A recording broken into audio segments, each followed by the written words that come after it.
Hey guys, welcome back to my channel. Welcome if you are new here. I'm not going to talk too much in this intro just because this is already a long video, but it is a full walkthrough for paper 1. I will link all of the material in the description box below should you wish to have a go at this paper. Grab your pen, grab your notebook and enjoy today's video. Hey guys, so the paper I will be sitting today is from the October-November 2020 series. I want to say it's the most recent paper or one of the most recent papers, but whatever the case, I will link all of the material you need in the description box below should you wish to have a go at this paper. I do recommend you have a go at all of the sort of 2020 style papers out there. I want to say there's about 6, 7, 8 out there. I will try and update my FLE folder when I get a minute, but if you want the papers, just drop me an email. I'm pretty sure they are quite difficult to get a hold of because they are only on the Cambridge Support Hub. And unless your teacher has downloaded them for you, I think they're pretty hard to get. So if you watch my first walkthrough, it was just me completing the paper, typing the answers up. I'm going to do exactly the same thing. I just want to preface this video with an apology if you hear any cats meowing or dogs barking. My house is home to a menagerie of different animals, but that is a story for another time. And lastly, if you do want to have a go at this paper, I do recommend you grabbing your pen and notebook and writing down any notes or anything useful, any little nuggets I give you throughout this video. It's going to be a long one. I will try and get it finished within the 2 hours. So with all that said, let's get on with today's walkthrough. So today's paper, or at least text A, is titled The City of the Lost Giants. Let's take a read. So this text is about a mysterious ancient city in Ecuador that appears once to have been occupied by giants. I've said this before, I love the text that Cambridge choose. Ecuadorian legends tell of an ancient city of giants. As a matter of fact, tribes from all over the Amazonian basin recollect their existence of an ancient race of giants that inhabited thriving cities long before regular-sized humans arrived in the area. Locals talk about the prehistoric stone city with a mixture of fear and respect. The reason behind that attitude becomes clear when you first view the ancient structures on site. The largest structure is an 80 meters tall by 80 meters wide pyramid with an inclination too high to be natural. It was built using hundreds of huge boulders, each one weighing approximately 2 tons. Furthermore, bones much larger than those of an average-sized human were discovered in nearby caves. The most interesting discovery, however, came in the form of tools. Oversized and ancient, they litter the forest floor. Their purpose is unknown, but it is suspected that they were used in metalworking. One thing for certain is their size would have made it very difficult for a normal-sized human to wield them. This evidence has been willfully ignored by the authorities. In 2013, the Ecuadorian Ministry of Culture sent one of their teams to briefly inspect the pyramid. They saw the regular size of the blocks, yet still concluded that it was nothing more than a natural formation. Researchers at the ancient city disagree and point to the precision with which the blocks were cut and then assembled as proof of their artificial origin. Furthermore, several other interesting large mounds waited to be excavated. Although embedded in mud and covered by dense vegetation, their shapes suggest pyramids may be buried beneath them. This excites researchers, often very eager to believe stories that, in other parts of the world, such complexes are built around a central pyramid where a leader is buried. Wow, what an interesting text. Okay, nice short text for text A. Let's take a look at the questions. Okay, so I'm going to do exactly what I did with my first walkthrough. I'm going to type the answers directly onto the answer booklet. I've removed all of the lines, but I know the formatting is going to go all over the place, but let's just try and let's just try and get past that. So, the first questions and the strands, I mean, they are assessing your understanding of explicit ideas. So can you pull relevant ideas from text A? You want to try and do these relatively quickly. Bullet points mean that you do not have to write in full sentences. It's completely up to you. So question 1, reread paragraph 1. Beginning, Ecuadorian legends tell in the area. Give 2 reasons why locals believe an ancient race of giants once existed according to the text. So we are looking for 2 explicit ideas. I think I remember the answers, but let's just double check. So, Ecuadorian legends tell of an ancient city of giants. So, Ecuadorian legends, that is certainly one of my answers.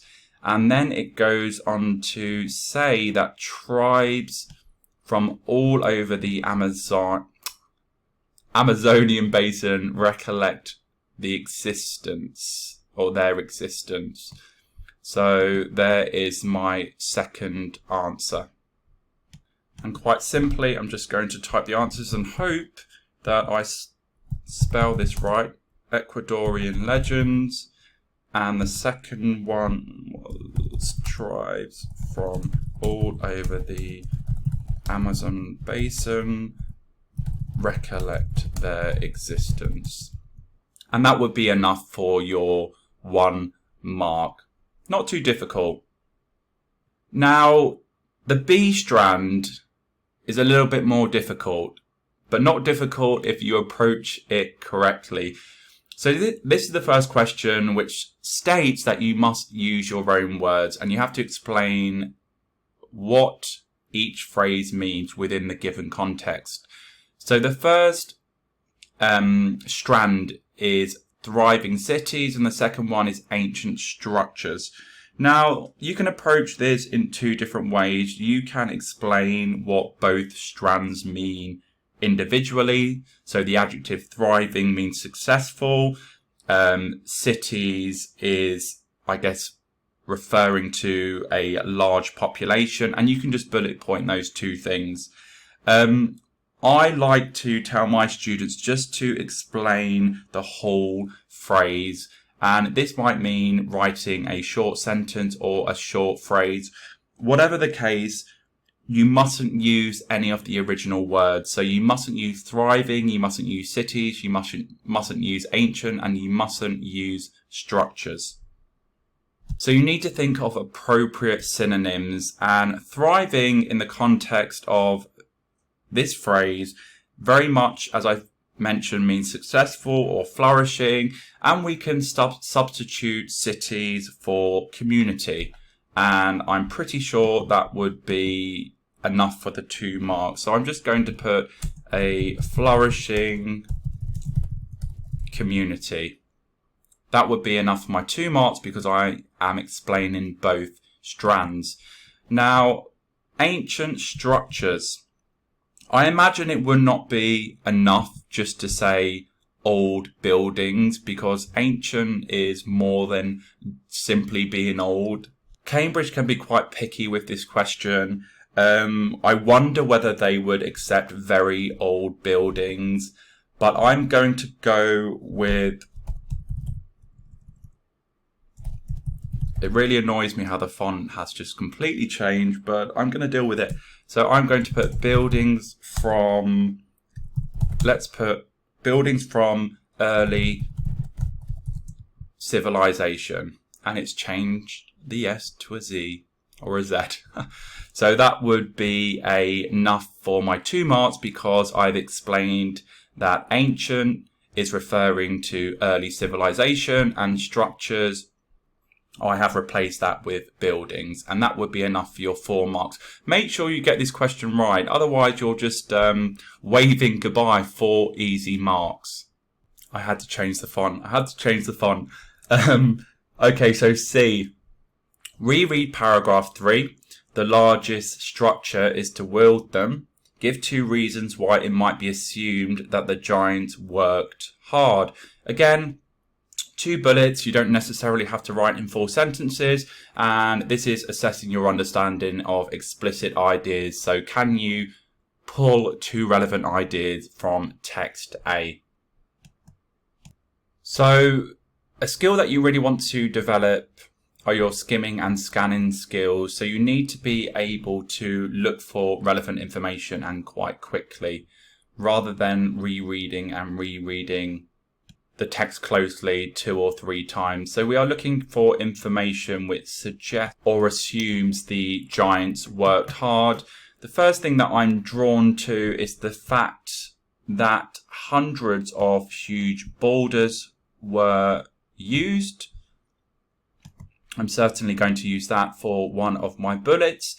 And also that the tools that they use were oversized. So I'm going to mention that the tools seem to suggest that they worked hard.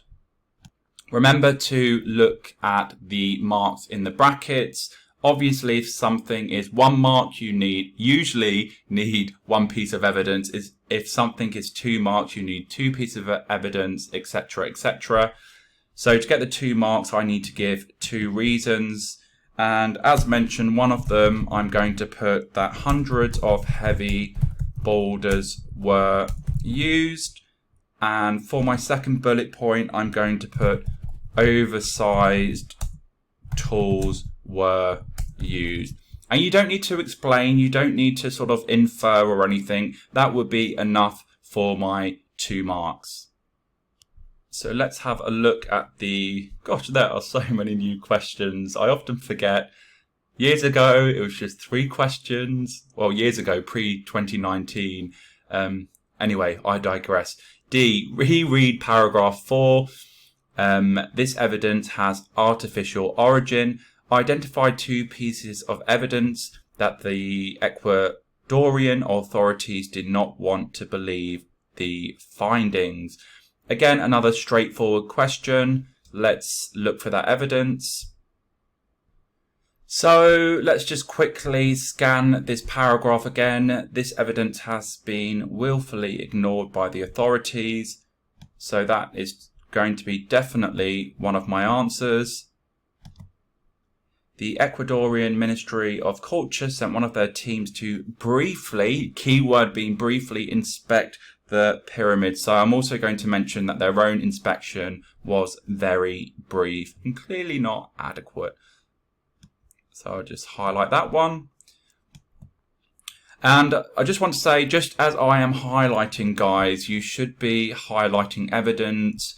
Obviously, as we get further into the paper, particularly with the writer's effect and the directed write or the extended writing response, you want to be highlighting, you want to be annotating, and you want to be getting into that habit.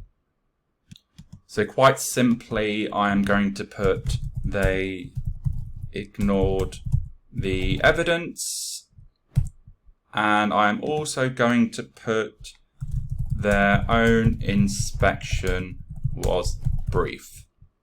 And that would be enough to get those 2 marks.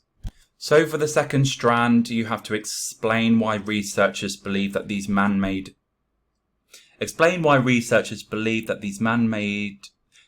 are man-made pyramids. Gosh, can't speak tonight. I'm tired. It's worth 3 marks. So just make sure that you include 3 things.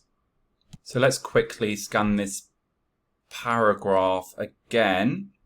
So they saw the regular size of the blocks, yet still concluded that it was nothing more than a natural formation. Where is my evidence? Okay, so regular size of the blocks. I'm going with that. And then it goes on to say, and disagree and point to the precision with which the blocks were cut and then assembled. So I'm going to include that somewhere in my answer, precision. And I'm also going to include that they seem to have been carefully, I guess, assembled. And hopefully that is enough for my 3 marks.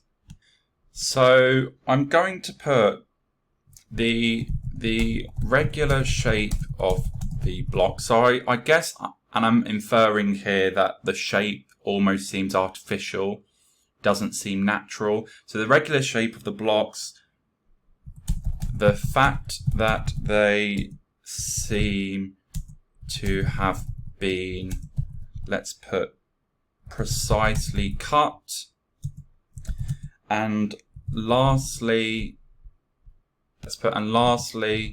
that they seem to have been carefully, let's put together.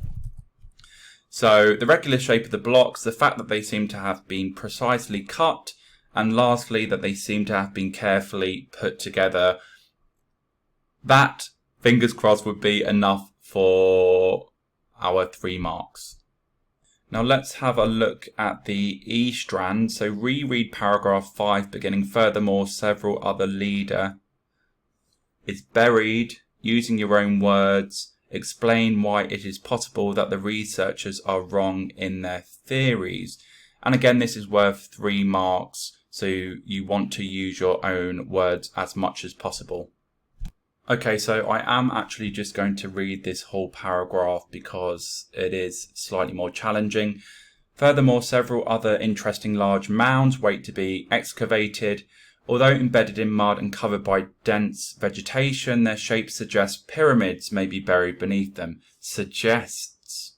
Are they pyramids? Who knows? This excites researchers, often very eager to believe stories that in other parts of the world, such complexes are built around a central pyramid where a leader is buried. Right, so a few ideas here. First of all, the fact that researchers are getting excited about something which has not come to fruition yet. They haven't found anything. So are we dealing with researchers simply being excited over the potential for something to be buried? That could be an idea. It also says that their shape suggests pyramids may be buried beneath them. May be buried beneath them being the key here. I mean, it could simply be mud or something other than pyramids buried beneath them. That could be another point. And I think the fact that it says several other interesting large mounds wait to be excavated. So they have still not been excavated. They have still not been dug up. So they do not have any evidence, I guess. So I'm going to try and put all of those ideas into a mini paragraph. Let's do it. So let's just put researchers may simply be overexcited, hoping that something is buried beneath them without any actual evidence. I'm pretty sure that will be enough for 1 point. Let's put it could simply be mud or some type of, let's put foliage beneath them. And let's just put our last point. So lastly, let's put the fact that researchers have yet to dig up further evidence could also suggest their theories are wrong. Remember, you're not getting writing marks. This is the reading question, so don't sort of obsess over getting this sort of neat paragraph down. As long as you have 3 points, that's absolutely fine. Of course, you want it to make sense. Researchers may simply be overexcited, hoping that something is buried beneath them without any actual evidence. It could simply be mud or some type of foliage. Lastly, the fact that researchers have yet to dig up further evidence could also suggest their theories are wrong.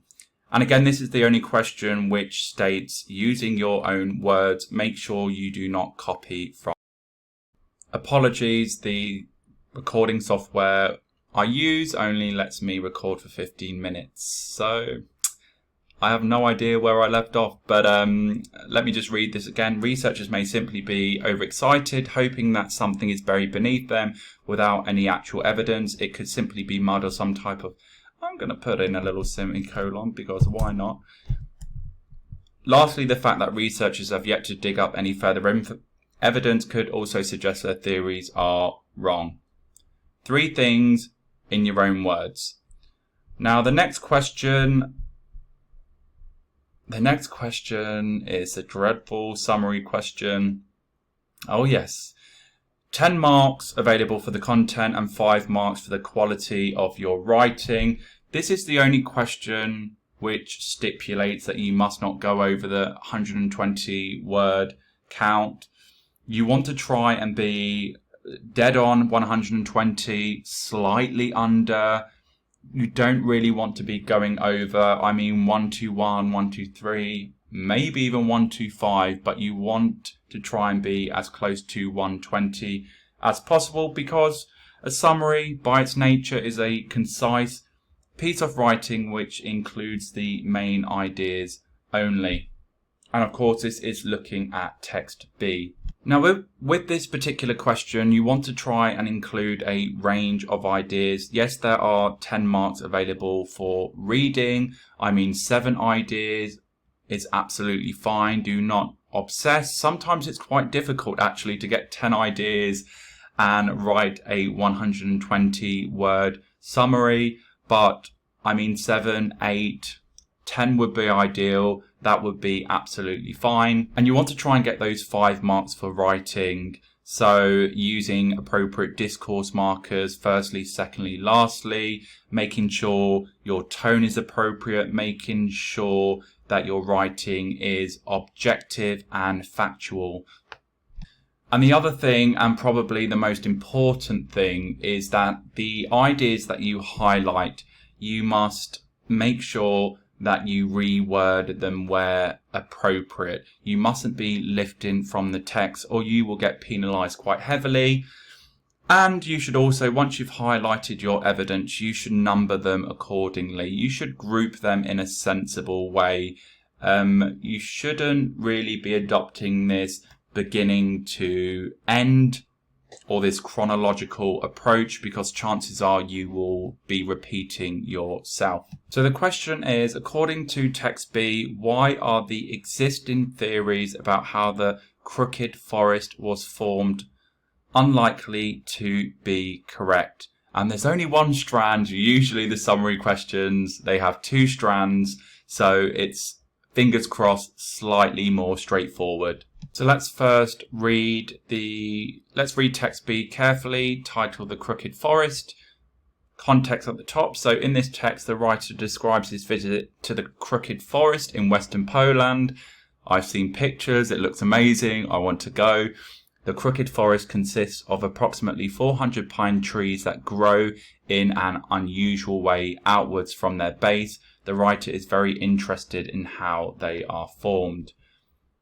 So my visit to the Crooked Forest took me by train to the station of Dolna Odra. Apologies if I butchered that name. I say station and not town because I really felt like I was in the middle of nowhere, with no people about and just a small gravel road heading off towards the forest. I wandered down this rough track, contemplating the popular idea that the deformation of these trees had resulted during the invasion of Poland in the Second World War. Arriving at the location, I had mixed reactions. While the trees were definitely as warped as I had expected, the grove they occupied was small and sparse, and, furthermore, surrounded by perfectly straight pine trees on all sides. Perplexed, I dismissed my compelling image of heavy enemy tanks ploughing through the midst of a huge forest, flattening young saplings in all directions, and decided to take photographs instead. Now I'm just going to stop here because there's something important I don't think I mentioned in my previous video. With the summary question, you are looking at both explicit and implicit ideas. So if we have a look at this idea of the narrator saying, I dismiss my compelling image of heavy enemy tanks ploughing through the midst of a huge forest. I'm just going to highlight that and I'll tell you why. So the explicit idea, I guess, is, well, it says in paragraph 1 as well, actually. It says the popular idea that the deformation of these trees had resulted during the invasion of Poland in the Second World War. So there's this idea of the deformation being the result of these heavy tanks ploughing through the huge forest. However, one would assume, given the size of tanks, that there would be a lot more trees affected or distorted or manipulated, whatever you want to say, rather than this small area or this small grove of pine trees. So this particular idea or theory does not seem probable in the slightest. And again, in the same paragraph, it says that they are surrounded by perfectly straight pine trees on all sides. So this seems a little bit strange as well. Why are only these pine trees in this small grove, why are they the only ones to have this distortion? I'm perplexed, just like the narrator. So let's carry on reading. The small group of pot-bellied stick figures posed jauntily for my camera lens. At their bases, they extended outwards anything from 3 to 9 feet, and then their trunks grew perfectly erect.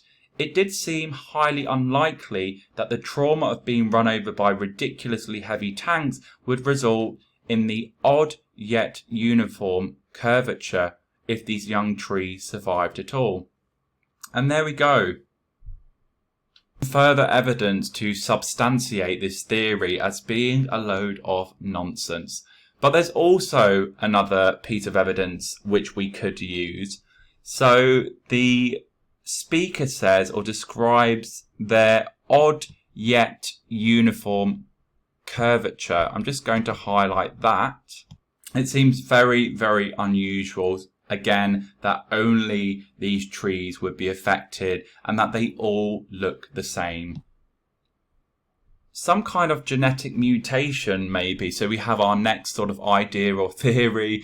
I remembered reading about a plant specialist who discovered a group of aspen trees in Canada, and that had become gnarled and twirly as a consequence of genetic mutation malfunction, but the whole tree had been affected in these cases. So is it some sort of genetic mutation? Also doesn't seem likely, as in Canada the whole tree had been affected. So I'm definitely going to try and include that in my response. Back at the hotel, locals had been quite voluble in their theories. Talk of alien or supernatural activity led to anecdotes about sightings designed presumably to fool gullible visitors. Meanwhile, the hotel manager eagerly hypothesized that fluctuations in gravitational forces or a unique gravitational pull in the area could be responsible. As I contemplated the cartoon images of squat, misshapen trees on my hotel room walls, it seems to me that the manager's words ignored basic laws of physics, that gravity pulls downwards, not sidewards. So another ridiculous theory is this talk of alien or supernatural activity, but of course that is also debunked because we assume it's just to get the visitors in and to get them excited. And another one is this unique gravitational pull. Again, and it says here, gravity, we know what gravity does. It pulls things downwards and not to the side.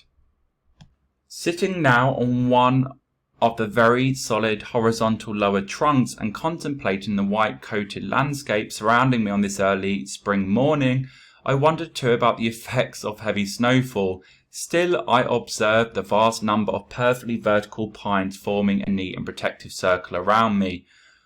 Were the curves in these trees man-made then? I'd heard how people sculpted trees into furniture, knots or baskets like the circus trees at Gilroy Gardens in California. American Indians also bent marker trees into symbols they used to navigate and communicate in the forest.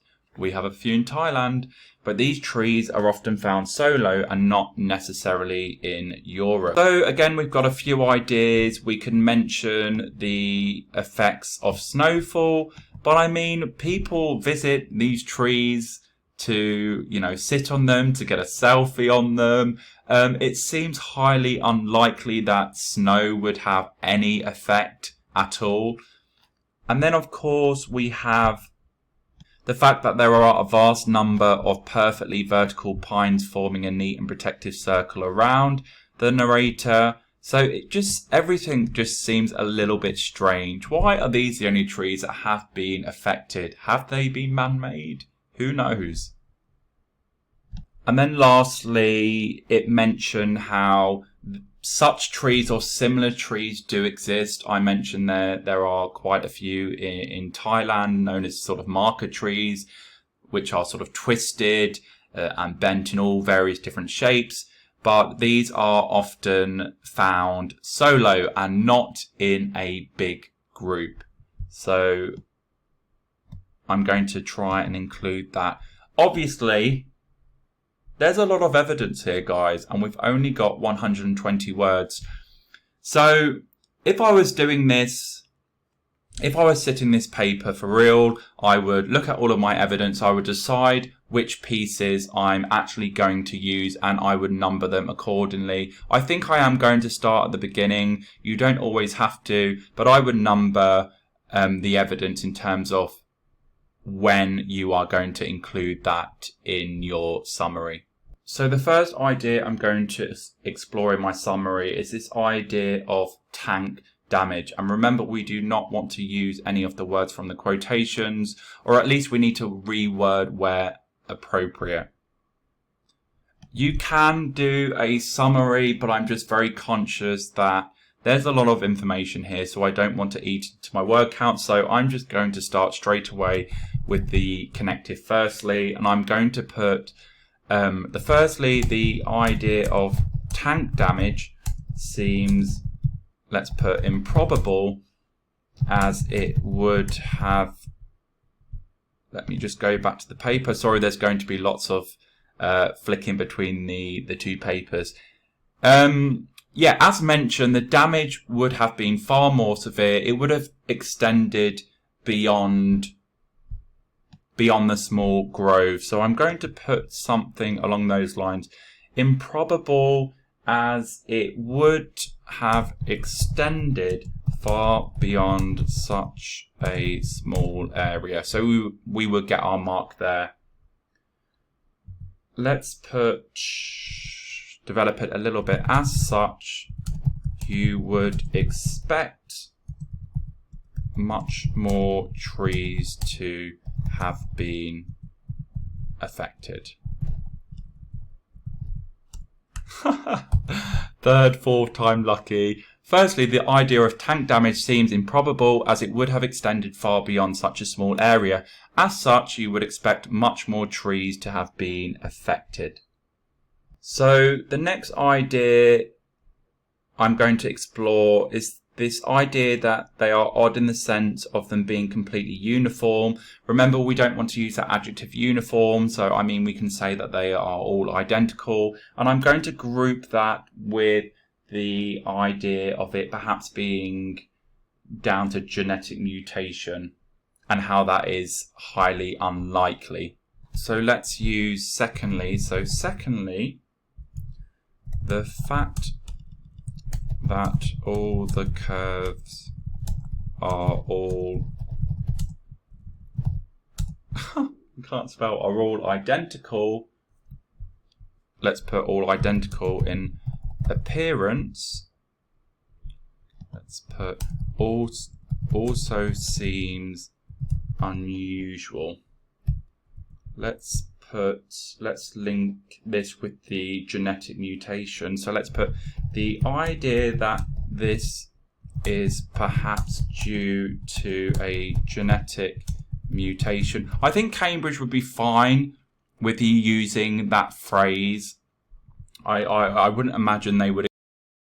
Sorry guys, 15-minute limit again. Let me just read what I've put. Firstly, the idea of tank damage seems improbable as it would have extended far beyond such a small area. The damage I'm referring to there. As such, you would expect much more trees to have been affected. Secondly, the fact that all of the curves are identical in appearance also seems unusual. The idea that this is perhaps due to genetic mutation of sorts. Let's link it back to the focus of the question, which is why the theories are unlikely. Let's put also seems unlikely as you would expect it to have affected the whole tree. I think that's what it mentions. Let me just double check. Yeah, in Canada, but the whole tree had been affected. Brilliant. So I'm on about 70 words, so I need to be quite careful. I want to mention the snowfall theory, and the fact that gravity is sometimes used to explain their shape. And I think lastly I'm going to talk of alien or supernatural activity, because that's kind of like the odd one out. I can't really group that with anything. Let me just quickly scan this again. So we've got this unique gravitational pull, and then something about the heavy snowfall. Right, got it. So I'm going to use additionally, let's put theories alluding to the powers of gravity and heavy. Let's put heavy snowfall. Also let's use the adjective questionable. Given how gravity works, and that the trees are all sturdy enough to not be impacted. Lots of words by snow.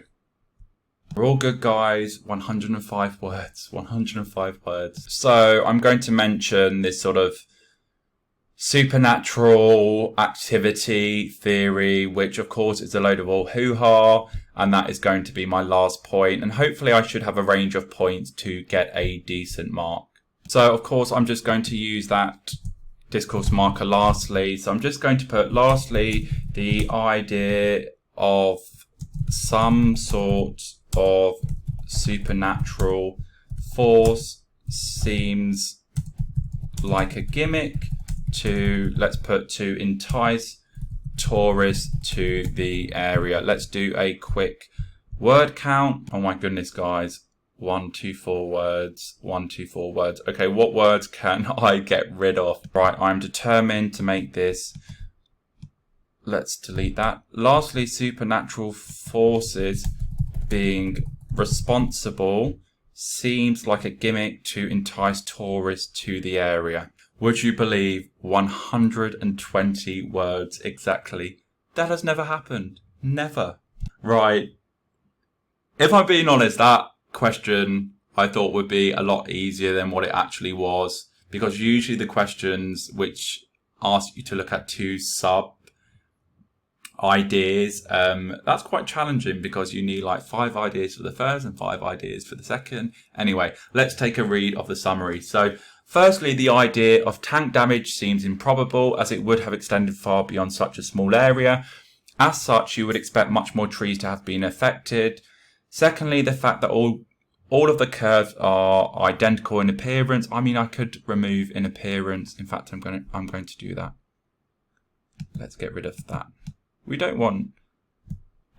There we go. Are all identical also seems unusual. The idea that this is perhaps due to genetic mutation of sorts, I could get rid of that really, but it's fine, we're under. Also seems unlikely as you would expect it to have affected the whole tree. Additionally, theories alluding to the powers of gravity and the heavy snowfall also seem questionable given how gravity works and that the trees are all sturdy enough to not be impacted by snow. Lastly, supernatural forces being responsible seems like a gimmick to entice tourists into the area. Guys, we've finished the summary question. I'm sure we will at least get the sort of 5 marks for writing. That's tough. Summary writing is tough. Right, so we are now moving on to to text C and the next lot of sub-questions. So read text C, lost mining city in the insert, and then answers question 2A to D, which leads us up to, of course, a writer's effect question and then the extended writing response. We are almost finished. I feel like I'm going to be over the 2 hours, guys, but whatever. Question 2. Identify a word or phrase from the text which suggests the same idea as the words underlined. For this one, just read the questions before you read the text, and then hopefully those sort of words will stand out. So the first one is the adventurers were fed up of constantly roaming around. So you need to find a synonym or a phrase which suggests the same idea. Josie unwillingly trailed Manuel. Probably butchered that name, I'm sorry. Manuel had not expected the deer to have such speed and sprightliness. Raposo tried to encourage and sweet talk to men. And it's important to know, don't look for these sentences because they are not in the text. Okay, they have been written, so you can find the words which suggest the same meaning as the words underline. Let's read the text. So, lost mining city. I think this is going to be quite a long text. For centuries, stories have been passed down about an ancient city in a very remote part of Brazil, the inhabitants of which mined vast quantities of gold, silver, and precious stones from the surrounding mountains. An adventurer called Raposo took a team on a long expedition across rough terrain to find the ancient city. This is an account of the final stage of their journey. The party was travelling again, tired of this seemingly endless wandering and disheartened by their failure so far to locate the lost mines or evidence of ancient civilization. Raposo worked hard to keep their spirits high, but many of his companions had long decided that no such place existed. They had come through swamps and bush country, stumbling and complaining, and now a range of jagged mountains showed up ahead beyond a grassy plain broken by thin belts of green forest. These were no ordinary mountains. As the party came nearer, the sides lit up in flame, for it had been raining and the setting sun was reflecting from wet rocks rich in colour and light. To the onlooking explorers, they seemed to be studded with gems. Streams leaped from rock to rock, and over the crest of the ridge a rainbow beckoned. I bet you that is the first writer's effect paragraph. An omen, cried Raposo. See, our destination is just on the other side. We will be rich. However, night had fallen, forcing them to camp before they could reach the foot of the immense mountain range. Next morning, when the sun came up from behind them, the crags appeared black and menacing. To the eyes of many, their height was vast, and when the party reached them, it was to find sheer, unscalable precipices. All day they struggled over boulders and crevices, seeking a way up to those glossy sides. Eventually, judging their weariness was overwhelming his party, Raposo called a halt. We'd better return to our old trail and try to go northwards and around these mountains. Camp, was the wail. Let's camp. We've had enough for one day. Tomorrow we can return to the trail. Very well, answered the leader. And then to the 2 adventurers, you, Josie, and Manuel, off you go to find firewood. Josie glanced at Manuel in disbelief for their misfortune before nodding briefly, and reluctantly followed Manuel into the darkness. Camp was pitched and the party was resting, when confused shouting and crashing in the bush brought them to their feet. Manuel burst into view. We've found it, Manuel cried. We've found the way up. Josie appeared behind him, his face like stone. Searching for firewood in the scrub, they had seen a dead tree at the edge of the small wooded creek. This was the best fuel to be had, and they were making their way towards it, when a deer sprang up on the other side of the creek and disappeared beyond a corner of the cliff. Surprised at its agility and how quickly it had vanished, Manuel followed and came to the deep cleft in the face of the precipice. He saw that it was possible to climb through it to the summit. Firewood was forgotten in his excitement. Raposo cajoled the weary adventurers, and soon, packs shouldered, they set off, with Raposo and Manuel leading. Josie dropped behind, muttering to others who wore similar mutinous expressions. The group entered in the crevice in single file to find that it had widened inside. Raposo explained in wonder at traces of an all man-made paving. In places, the sheer walls of the cleft seemed to bear the almost obliterated marks of tools. Clusters of rock crystals and frothy masses of quartz gave the wide-eyed leader the feeling of having entered a fairyland, and, in the dim light filtering down through the tangled mass of creepers overhead, his anticipation of a wondrous citadel on the other side was palpable. The climb was so difficult that 3 hours had passed before the group emerged breathless on a ledge above the surrounding plain. There Raposo picked up an abandoned axe head and gazed outwards, as if he was lost in a dream. Ahead of them lay the broken remains of a human settlement. They found it! Yes! Raposo spun round on his feet and stared in disbelief at the other men. What are the other men doing? Maybe they've just given up. They are ready to sort of wave that flag. I've had enough. I've had enough. Okay, so the only one I remember after reading that is Raposo tried to encourage and sweet talk. That is definitely the verb cajoled, which means to persuade. I need to find the sort of synonym for, or the same idea as fed up, unwillingly. I think the adverb reluctantly was used somewhere. And then I have no idea what the next one is, so I need to read it carefully. Had not expected the deer to have such speed and sprightliness.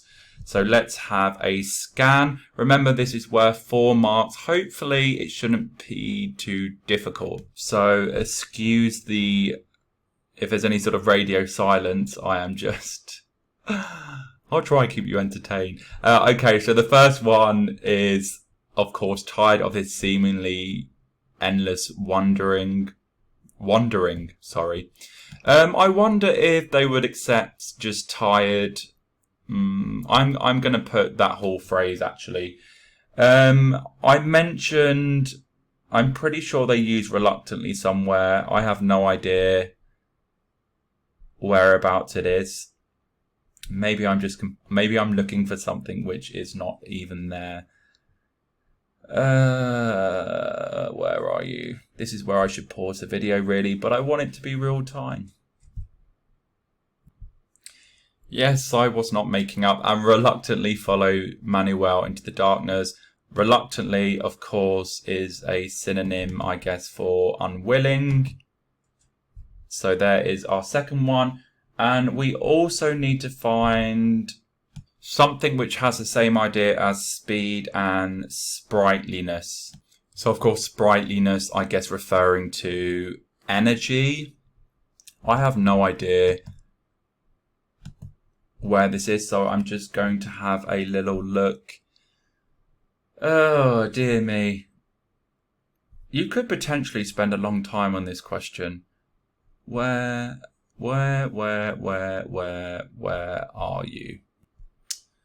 Searching for firewood, surprised at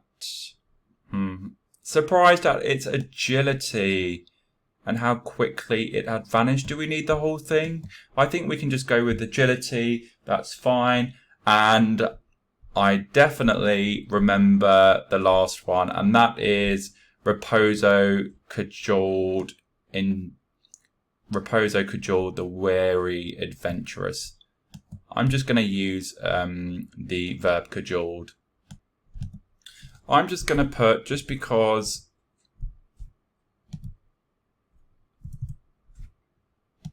oh my goodness, what is happening here? I'm just going to put tired because I have a feeling that will be accepted. If it's wrong, I do apologise. Reluctantly is definitely correct. And then I'm going to go with, sorry, it cut off again. I completely forgot what I was saying. So agility, and Raposo tried to encourage and sweet talk. So the verb cajoled, which means to persuade someone to do something. I mentioned for the first strand, the reason why I'm going to use tired, reluctantly, agility, and cajoled is that, and I might just be making this up, but I'm pretty sure Cambridge want you to use something which is of the same word class, where you can just sort of slot it into the sentence and for it to make sense. I might be completely wrong. I need to read the up-to-date examiner report. So, for example, the adventurers were tired of constantly roaming up. That would still make sense. Josie reluctantly trailed Manuel. Manuel had not expected the deer to have such agility. That makes sense. And Raposo cajoled the men. They all make sense. So fingers crossed, I've got those 4 marks. So for the next one, fairly easy, but worth 3 marks. So you want to try and get them all right, of course. Using your own words, explain what the writer means by each of the words underlined. You can explain, you can use a phrase, or you can, I think Cambridge accept an appropriate synonym as well. So let's just read it. The camp was pitched and the party was resting when confused shouting and crashing in the bush brought them to their feet. Manuel burst into view. We found it. Manuel cried. We found the way up. So, I mean, the party was resting. So I guess resting in the context of this just means that they were relaxing / taking a light nap or a light sleep. Confused means, let's put chaotic speech or difficult to understand what was being said. I'm just putting 2 things and hopefully I get the mark. Burst means to, I guess, suddenly appear. And I'm pretty sure that would be enough to get the 3 marks. Let's move on to the next question. So this one concludes the sub-questions. Finally, we've just got the writer's effect and the extended response to go. 3 marks, you need to make 3 points. It is kind of like a watered down writer's effect question. You don't need to zoom in necessarily. You just need to explain clearly how the writer suggests the feelings of the leader Raposo when the adventurers enter the cleft. So just make sure your explanation is focused on that aspect. Let me just read it carefully. So clusters of rock crystals and frothy masses of quartz gave the wide-eyed leader the feeling of having entered a fairyland, and in the dim light filtering down through the tangled mass of creepers overhead, his anticipation of the wondrous citadel on the other side was palpable. You want to pick something which will allow you to say 3 things easily. I'm going to go with this last quotation. His anticipation of the wondrous citadel on the other side was palpable. You can embed the quotation, or you can simply I get my students to write it above their analysis, and that's absolutely fine. Then you don't have to bother embedding the quotation if that's difficult for you. Right, so I'm going to do this really quickly just because I know I'm going to be over with this video. So let's put Raposo clearly, there we go again with the font. Raposo clearly expects there to be a hidden ancient city. Okay, so I am explaining what is meant by the wondrous citadel. So I've explained that part. Let's develop it a little bit more in terms of what he is anticipating. Let's put one full of history, untold stories, and things to explore. So we probably need to put 1 or 2 more things just to make sure. In his let's put in his eyes, he is hopeful for something magical, almost unrealistic, as he refers to it as being a wondrous citadel. Almost unrealistic. His feelings are, we need to explain that adjective palpable. His feelings are so strong that the other adventurers can sense or feel them. So let's just read that quickly. Raposo clearly expects there to be a hidden ancient city, one full of history, untold stories and things to explore. In his eyes, he is hopeful for something magical, almost unrealistic. His feelings are so strong that the other adventurers can sense, feel them. And the font is really annoying me, so I don't have OCD or anything, and it just annoys me. And that would be enough for our 3 marks. Okay, so now we move on to, by the way, guys, I am flagging a little bit. I said this in my first video, but I feel for you guys, this is one almighty exam. We move on to the writer's effect question, one of the core questions. It's worth 15 marks. We need to nail this. So reread paragraphs 2 and 4, probably the ones that I anticipated because they were full of imagery. Paragraph 2 begins, These were no ordinary mountains, and is about the sight of the mountains to the wary adventurers. Paragraph 4 begins next morning and is about how the adventurers tried to ascend the mountain by daylight. I know I said this in my first video, but that information is crucial. Okay, your first paragraph is of course going to focus on the sight of the mountains, what they look like, the general feeling that they give off. The second focus is going to be about the actual ascend of the mountain by daylight, and we assume how difficult that is going to be. Having just read the text, the overall effect for the first and the second is very, very different. I'm not going to read the sort of instructions, but you know you need to choose 3 for each paragraph. That's 6 in total. Take the word count with a pinch of salt. What is most important is that you allow yourself enough time to complete all of the questions. I see students sometimes counting the words for this. Just use up all the writing space. That's absolutely fine. If you write 400 words, you write 400 words. If you write 450 words, you write 450 words. There is a word count because, yes, you can achieve full marks for that, but you can achieve full marks for going slightly over. Cambridge called it self-penalising, i.e. chances are that you will end up waffling and just writing a load of all nonsense if you go terribly over. Timings are more important than the word count. Don't spend too long on this because the next question is worth 25 marks. And I think sort of 40 minutes is probably what you need for that question.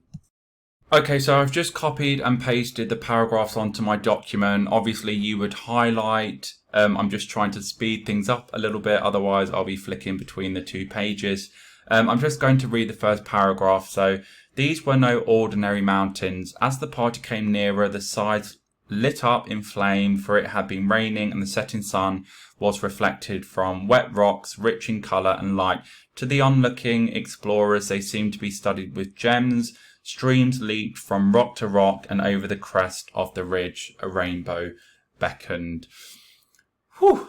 Lots to say about this paragraph. Of course, it's rich in imagery. You need to start thinking about what the writer is trying to achieve. And as mentioned, the question says, is about the sight of the mountain. So that's what we need to be writing about. Hopefully you can see that the mountains are almost this sight to behold. They epitomize beauty. They are spectacular. They are something very pleasing to look at. So all of our analysis kind of needs to link to that idea, because that is what the writer is trying to create through their language. In terms of quotations, which ones am I going to use? I think there's a lot that could be said about the sides being lit up in flame. I'm going to use that one. I'm also going to use, what am I going to use? The fact that it seems to be studded with gems. So it seems sort of very sort of precious, almost like it's hiding some secret treasure. And I'm also going to use, there's a bit of personification here, but I'm going to use the fact that the rainbow beckoned, which I guess is also personification as well. And there's lots that we can say about that. Now, I had a question emailed to me about a student struggling with the structure. With my students, and for many, many years, I have used the same structure, and I have achieved, well, I haven't, they have achieved great results. You can still get top marks without putting together this well-organized response. What is important is your analysis. Okay, there are no reading marks for this question, so it really doesn't matter how you structure your response. However, what I will say is that if you do start with the overall effect and you establish that correctly, then chances are your analysis is going to be far more insightful and it's going to be focused. So I still suggest you having some sort of structure. However, if you are someone who perhaps struggles putting together quite a sort of a clear and focused response, you can simply just write the quotations and just provide your analysis underneath. That is absolutely fine. However, as I've mentioned, I advise my students to start with the overall effect and make sure that is very clear and sort of concise. So I'm going to start with the usual sentence type sentence starter. The overall effect of the language creates an image of the mountains. I'm going to put exactly what I said before, being a sight to behold. Let's put it's almost as if they are well, we know they are sort of hiding this treasure because we've read the text, so I'm going to put it's almost as if they are let's put a gateway to there's this mystical quality to this paragraph. So I'm going to put a gateway to a mystical realm. Is that a bit too much? No, I'm going with it. With hidden treasures waiting to be found. That's probably a little verbose, but that's fine.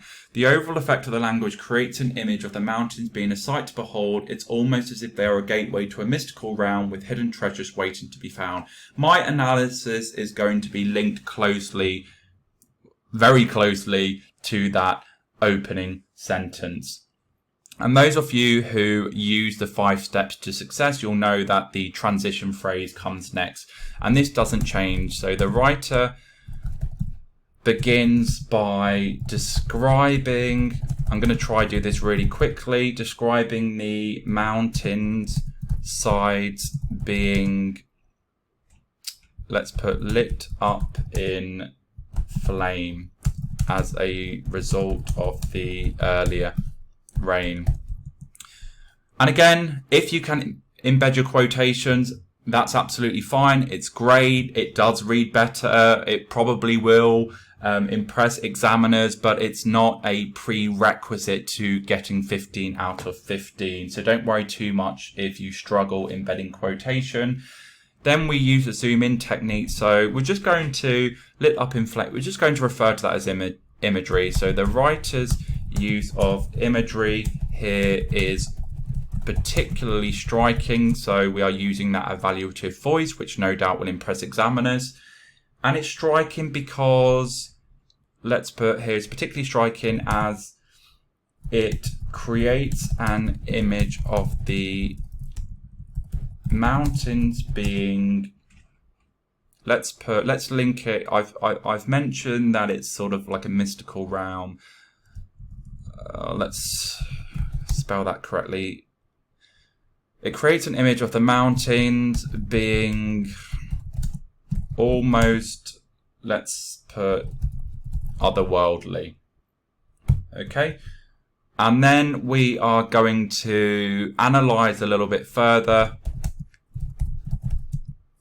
So So let's put the vibrancy of colours here perhaps suggests that there is something magical awaiting the adventurers.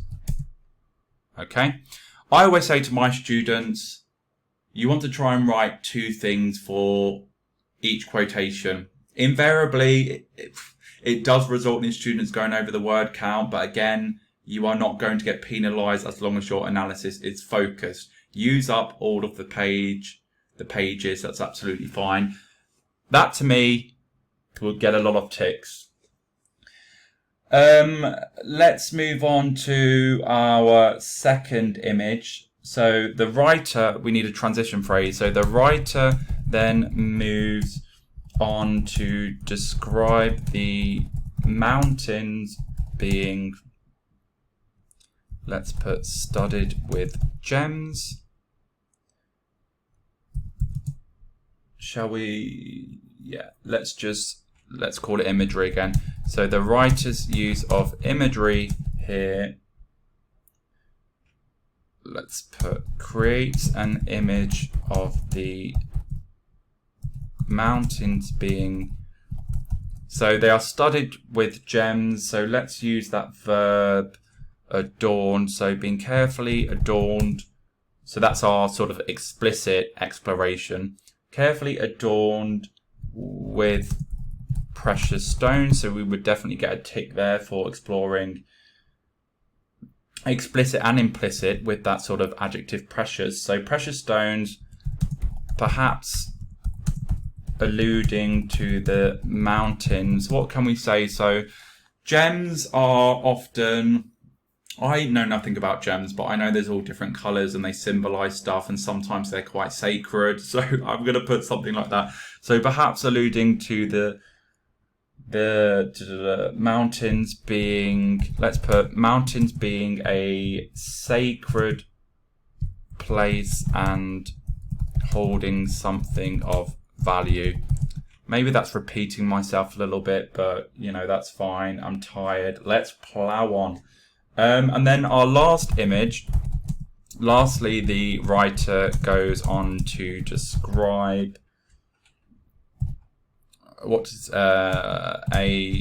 describe a rainbow. Let's put square brackets. Oh my goodness. So lastly, the writer goes on to describe a rainbow beckoning. The reason why I've put square brackets and ing is just because that's what I teach my students to do, to use literary present. We treat our analysis as if it's happening in the now. Square brackets just mean that you've added a word or you've changed the tense. Again, don't worry too much if that is completely alien to you. Let's put, to further hint towards there being a hidden treasure of sorts.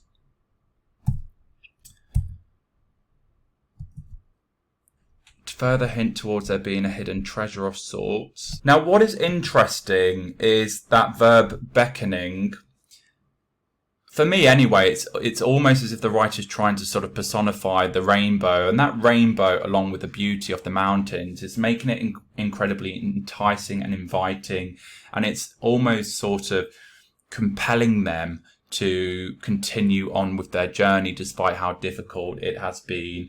So I'm going to put the writer's use of imagery is particularly powerful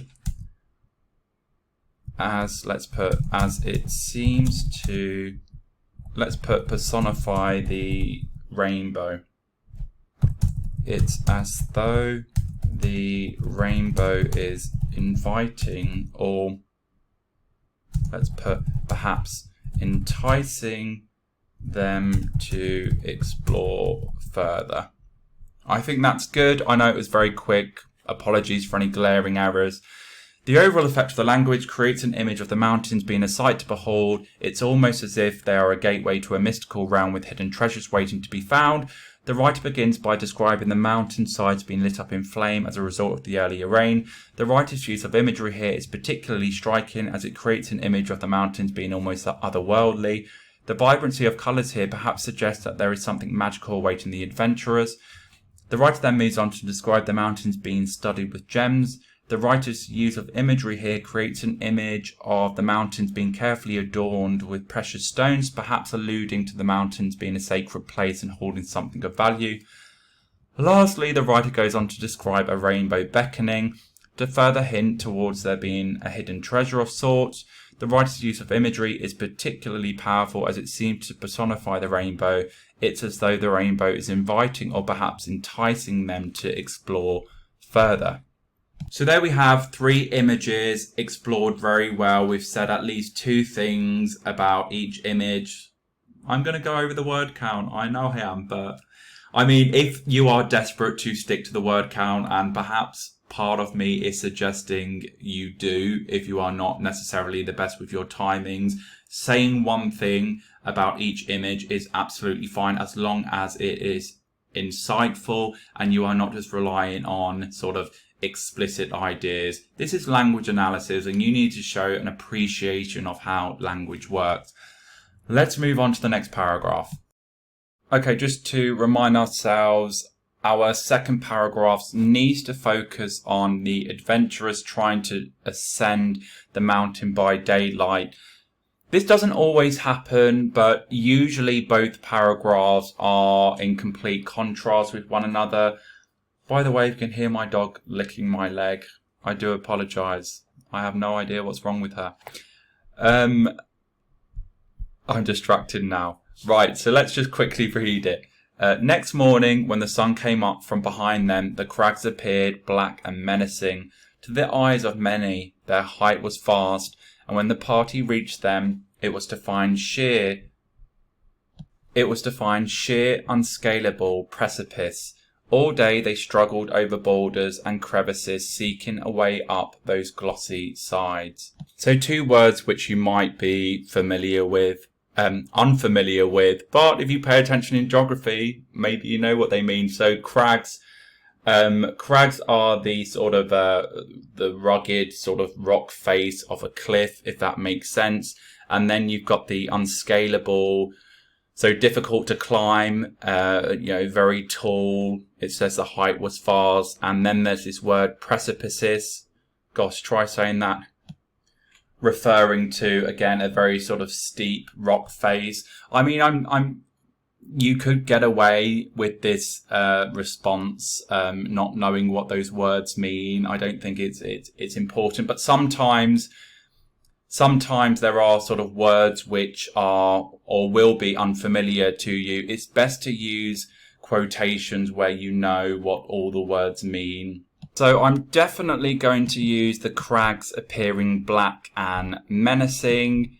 That is my first quotation. I'm also going to use, I think there's some interesting things we can say about the glossy sides in terms of comparing their initial impression compared to how it almost seems sort of to have this artificial beauty. And I'm also going to use the height being vast. I'm going to focus on that adjective, vast. There we go.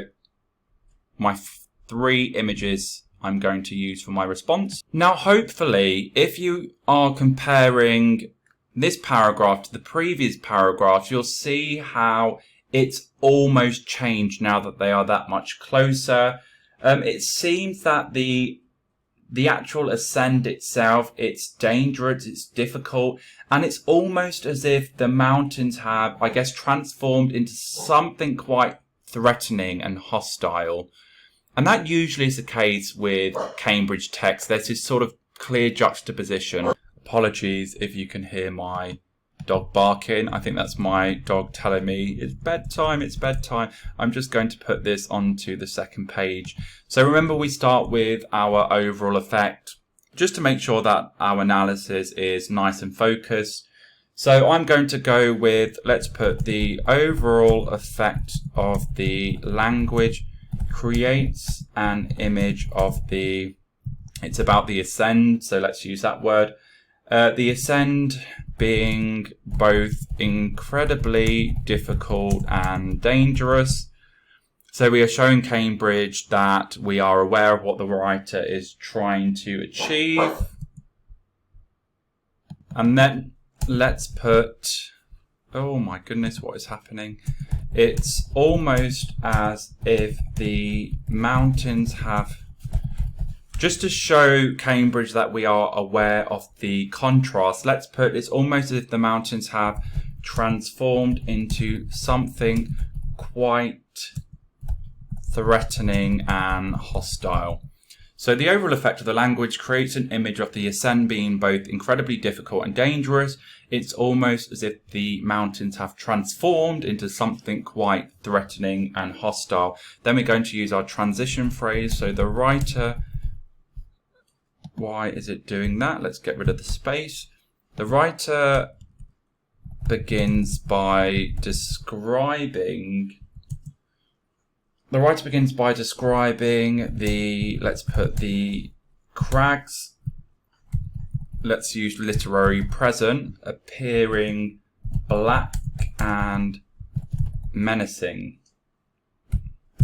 And then we are going to use the zoom in technique. So we're just going to put exactly the same as the first one. The writer's use of imagery, use that evaluative voice. So the writer's use of imagery is particularly striking, as it's almost as if there's, now you're kind of like CD student will say that, okay, black and menacing, it's dangerous, and then they will move on to their next image.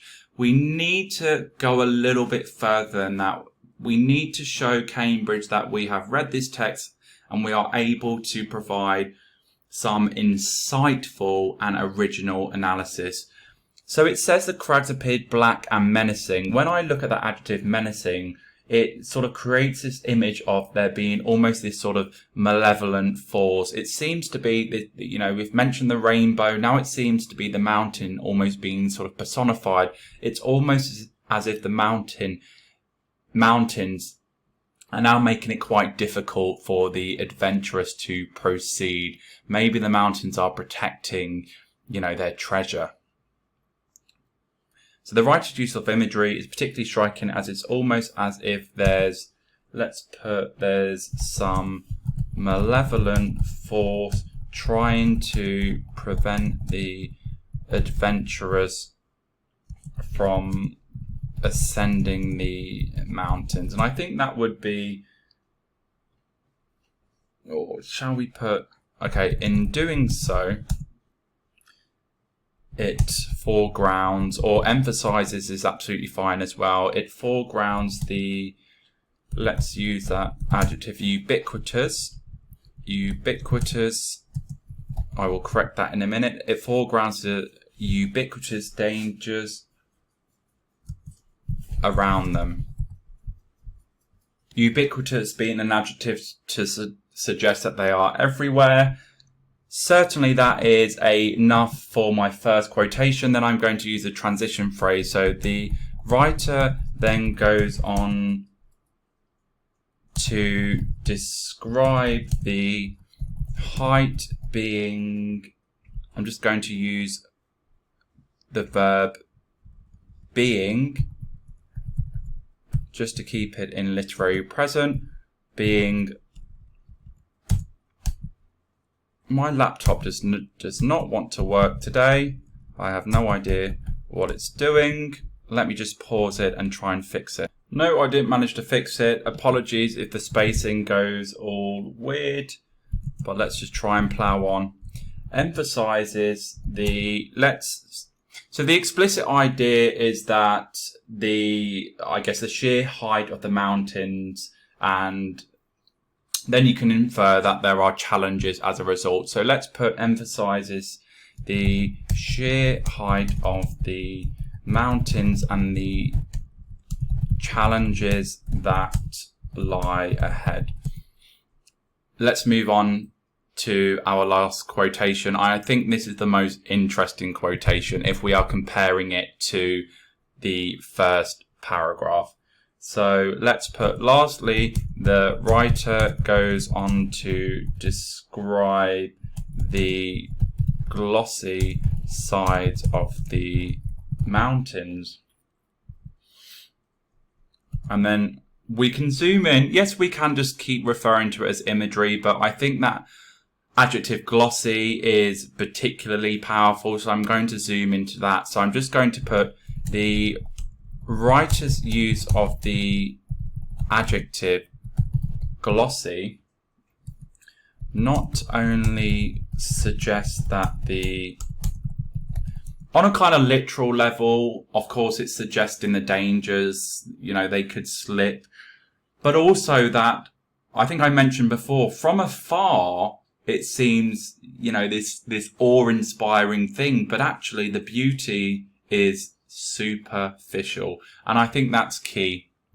So let's put, not only suggest the ascend could be dangerous in the sense that they could slip and hurt themselves.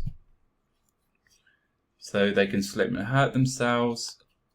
Let's put, but it also now makes the mountains seem superficially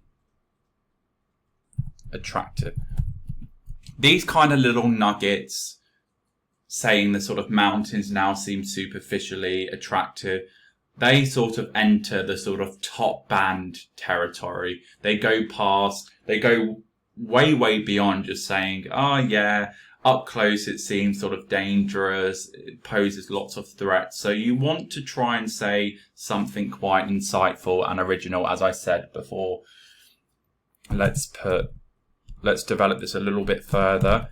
It's almost as if the mountains from afar are alluring, but up close they are, let's put deceiving and dangerous. Let's read this, make sure it all makes sense. So, the overall effect of the language creates an image of the ascent being both incredibly difficult and dangerous.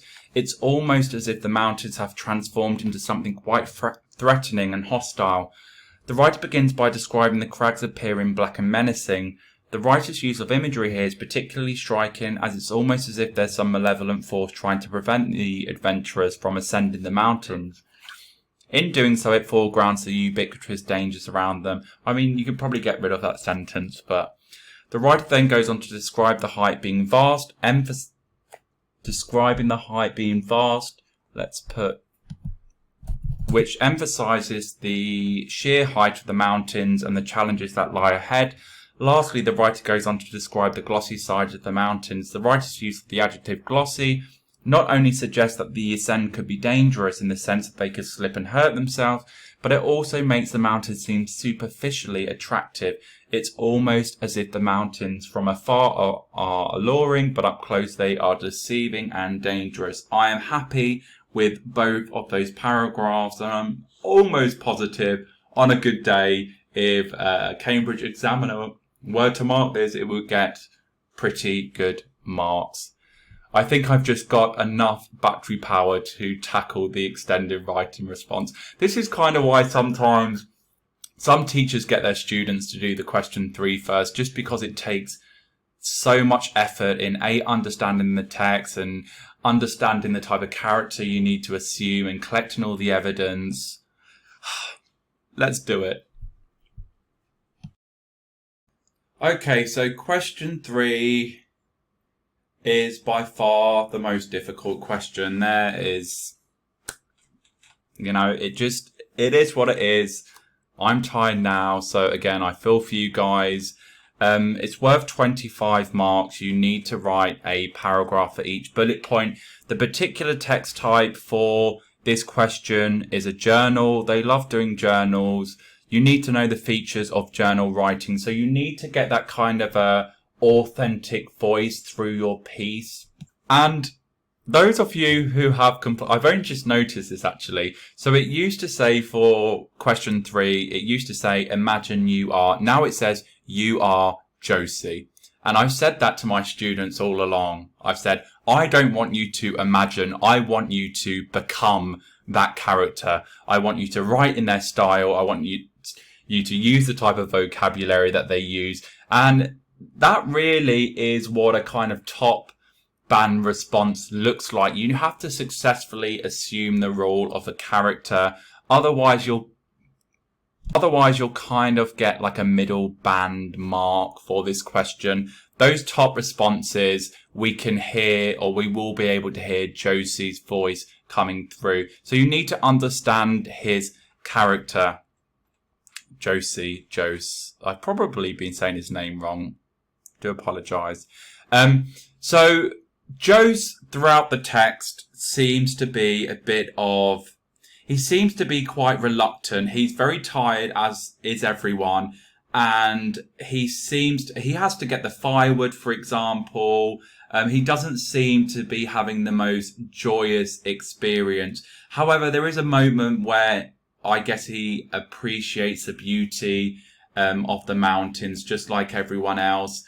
And then towards the end, it seems to be a case that actually it's only the leader who wants to carry on, but Josie and everyone else is just sort of rooted to the spot. So I guess for this to be successful, you need to sort of get that reluctance interwoven throughout your response. Of course, to successfully create an authentic voice, to create character, you need to think about vocabulary and any kind of stylistic choices you make. We are writing a journal, so think about those sort of authentic things, features that you see in journal writing, rhetorical questions, those kind of fillers like well, a range of sentence structures, short sentences, punctuation, etc. Remember, 10 marks for writing and the sort of style and quality, and 15 marks for the content. General rule of thumb is 5 points for each bullet point, but as with the previous questions for the summary, it asks for a range. So do not lose sleep if you've only managed to highlight sort of 4 things for bullet point 2, or, sort of 3 points for bullet point 3. As long as you are developing your ideas appropriately, Cambridge are going to be happy with that. So I always tell my students, before you start trying to get those reading marks, try and establish a sense of purpose and voice and character. And, feel free to write a couple of sentences to show Cambridge that you are aware you are writing a journal. And it's really going to sort of help you move on to getting those reading marks. So before I start highlighting evidence, I'm just going to write a sentence starter. So I'm going to start with it's a journal, so I'm going to start with a rhetorical question. For some reason, they've stopped giving sentence starters. I don't know if this is a thing now, but usually they give sentence starters. They may have stopped doing that, but that's absolutely fine. So I'm going to start with, where do I even begin? And I think you are Josie a day later. So I'm going to put, yesterday was let's put eventful to say the least. And they are in Brazil, so I'm going to put deciding to visit Brazil, a place way off the beaten track, might I add. Let's put, has left me feeling somewhat ambivalent.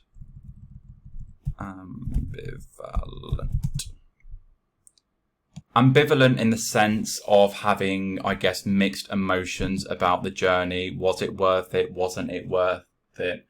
Let's put about the whole thing. It was, my goodness. See, if I was writing, this wouldn't be happening, guys. About the whole thing. Let's put, it was a tough day, and I am still wondering whether it was worth all of the stress. Okay, so that's my little opening. I haven't got any reading marks yet, but I'm just trying to establish a sense of Josie's character and to show Cambridge that I know how to write in the style of a journal, i.e. I am sort of using that appropriate tone, I am self-reflecting. Of course, I would get writing marks for using stylistic features such as where do I begin, might I add, vocabulary marks for ambivalent, for example. So where do I even begin? Yesterday was eventful to say the least. Deciding to visit Brazil, a place way off the beaten track, might he add. So that nice little idiom. Try, if it's a journal, they're informal, try and use idioms. Has left me feeling somewhat ambivalent about the whole thing. It was a tough day, and I am still wondering whether it was worth all of the stress. There's my opening. So let's have a look at some quotations which we can use. Obviously, I've got something highlighted already, tired of this seemingly endless wandering. So the fact that they are wandering through this kind of untouched wilderness, this sort of difficult, tough terrain. You've also got that they had to sort of wade through swamps. There was stumbling, complaining. There was a range of sort of jagged mountains come the end. So we can definitely sort of explore those quotations. Remember, we want to reword. We don't want to use any words from the original quotations.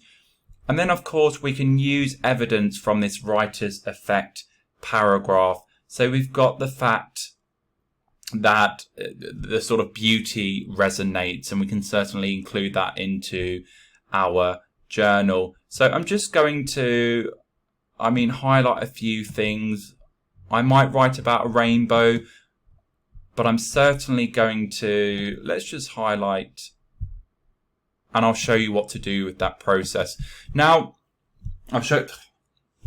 can't speak. With this question, it's not a case of necessarily just getting the quotations. Okay, so my first quotation is tired of this seemingly endless wandering through swamps, range of jagged mountain. It's not a case of here's my quotation, let me sort of reword it completely. It's about thinking about the main idea. So seemingly endless wandering, and coupled with through swamps, the main idea very much being that they are finding this terrain difficult. There's this, as I mentioned, this untouched wilderness. There's these swamps. So my first thing is that it's been challenging. It's been difficult because there are these unpleasant swamps. They are entering the unknown. This sort of terrain almost seems reluctant to let them move. Let's get that down first of all, and hopefully you can see the process. Let's put to start with, the journey was incredibly challenging at times. We had to wade through. Obviously, if you are doing this, keep referring back to your quotations. I'm just kind of doing it off memory.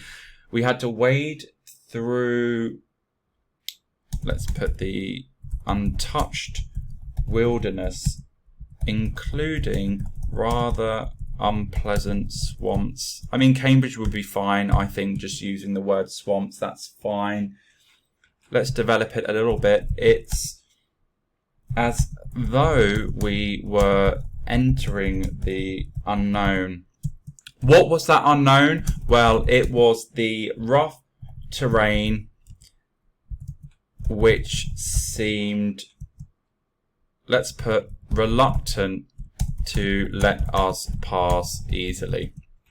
Okay, Where do I even begin? Yesterday was eventful, to say the least. Deciding to visit Brazil, a place way off the beaten track, might I add, has left me feeling somewhat ambivalent about the whole thing. It was a tough day, and I'm still wondering whether it was worth all of the stress.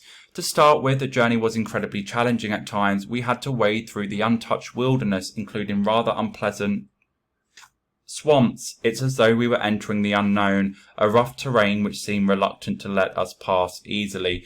So we are getting the ideas from the text and we are developing appropriately in the voice of Josie. So the first paragraph we have explained the sort of difficulties that come with wading or navigating through the terrain, the swamps, etc. Very, very unpleasant. But momentarily it seems that everything is worthwhile for everyone because they get closer to the mountains. There's this sort of beauty that resonates, as I mentioned. So I want to try and get some of these ideas into my paragraph. So I think even for Josie, the experience, even though he was tired, everyone was tired, when they get to the mountains, it all seems worthwhile. So I want to get that across in my response. So let's put, when we finally manage to navigate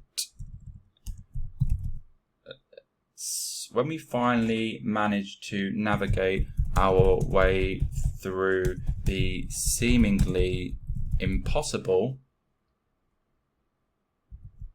let's put this adventure,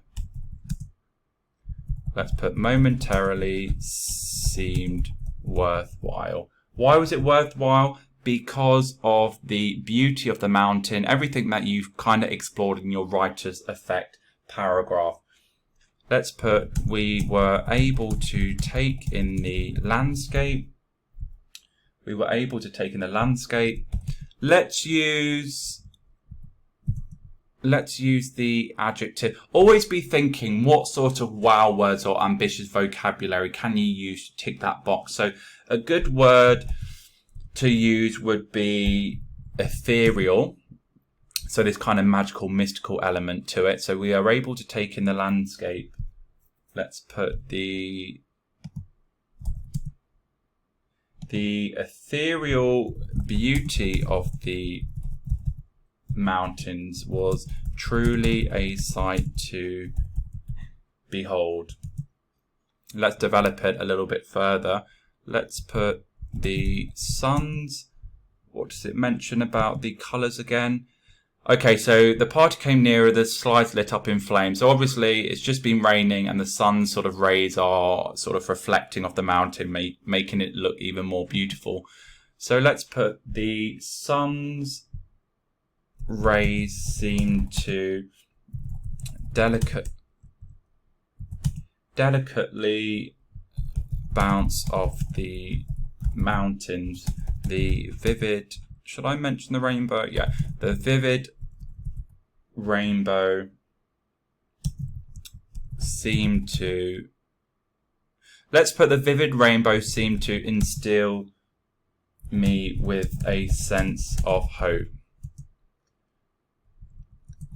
I remember convincing myself that maybe something precious was hidden away. Then the sun set quickly. Okay, I'm happy with that. So the next lot of evidence that I want to include is this paragraph beginning next morning. So we've got this sort of momentary feeling of relief, excitement as the sort of characters take in the beauty of the mountains, but then there's this sort of juxtaposition of the crags appearing black and menacing. I'm just going to highlight that, and the sort of the vastness of it, and just how I guess it's taken on this kind of, well, we put it in our writer's effect response, this almost sort of unsettling, malevolent sort of feeling to it. So we need to get across that the next morning the feelings that Josie has towards the mountains is completely different, and actually they want to be running the other way. So we've put the sunset quickly, then they had to camp. Let's put we had to camp. I'm just going to use a short sentence. I'm sure I get a tick there. Let's put my feelings quickly. My feelings soon changed. Come the morning. Oh my goodness, I am tired. Soon changed come the morning. Let's put the views of the mountains didn't have the same. Let's use the adjective alluring beauty. There was something. Let me just have a look at the text. So we don't want to use that adjective menacing. So let's put there was something threatening about them. Something almost sinister. Notice that kind of stylistic choice I've used, that kind of repetition and that sort of hyphen. These are the kind of things that will get you sort of extra writing marks. And then I'm going to conclude the paragraph with the next part of the journey. Only let's use the verb exacerbated my tiredness. Short sentence. I felt ready to surrender. And that's the kind of feeling that I get throughout, that Josie's just not into this. I mean, you might disagree. And there is our first paragraph. I know I'm going to go over the word count, but I mean, if I was writing this, I probably would approach it slightly differently. But because I'm typing, I'm just sort of firing out all of these words. Apologies. But I mean, if you select a range of ideas and you say one thing about those ideas, i.e. you develop them a little bit less than what I have, that will give you more time to, of course, complete the other questions on the paper. I'm just showing you the process that you should be going through. So bullet point 2 is explain how you felt during the recent days about the expedition and your leader, Raposo. So there's two things here, two strands to the bullet point. So, I mean, feelings, I mean, here, judging that weariness was overwhelming his party. So we can mention, of course, we mentioned it already, but the tiredness, of course. Perhaps you could explore how the fact that they get to camp despite not finding anything is a sort of blessing in disguise due to the tiredness. But you could also explore how perhaps you are, or Josie's disappointed to not have found this sort of hidden ancient city. You could also mention how you're somewhat annoyed about having to find the firewood. I'm just going to highlight that there. You know, reluctantly followed Manuel into the darkness. So that could be something you could explore. Towards the end, I mean, because you have to explore Raposo as well, he cajoles the weary adventurers. So you could say, although you are somewhat annoyed, he does bring the group together. He does try and keep everyone's spirits high. But of course, that doesn't stop perhaps you being sort of unimpressed by you feeling like you're getting taken advantage of. You've had to collect the wood. I think the sort of writer uses the expression mutinous expressions. So you could also explore that. So I'm just going to type, really, as long as you know what the main ideas behind your quotations are, i.e. is it about the landscape? Is it about the sort of behaviour of the people that you are around, or Raposo as a leader? As long as you've got the main ideas, you shouldn't have to be sort of flicking to the paper and then writing, because you have to sort of develop it in your own style. So I'm just going to put, but I wasn't prepared to give up easily. Okay, that's my sort of sentence starter. I'm going to try keep this shorter. I continue despite my struggles. Let's put trying to find a way up the mountain. It's obviously quite difficult. So rather than difficult, let's use the adjective Herculean just to get our sort of vocabulary mark. Trying to find a way up the mountain. Okay, so I just I just have the smallest amount of energy left for the last bullet point, but I'm going to do it for you guys. Describe what has happened since you saw the broken remains of the human settlement. Now, this is interesting because when I read it, let's go back to the text. So, towards the end, we've obviously got Raposo being incredibly excited. He picks up the tools and everyone sees that there is this kind of hidden ancient city. And then towards the end, it says there Raposo picked up an abandoned axe head and gazed outwards as if he was lost in a dream. So his dream has come to fruition. He's found what he was looking for. But the last line says Raposo spun around on his feet and stared in disbelief at the other men. This is somewhat ambiguous. Disbelief, perhaps, that he's finally found it, or disbelief that he is wanting to continue this journey, his dream, but everyone is ready to surrender and wave that flag and just call it a day because they are so tired. And if that's the case, then you need to get that across that, yes, Josie is excited that they have finally found what they were looking for, but, it's time to call it a day. Last bullet point is important to note that you might not be able to find 5 bits of evidence. I know I've been a bit lazy with this question, actually highlighting the things, but I'm pretty tired.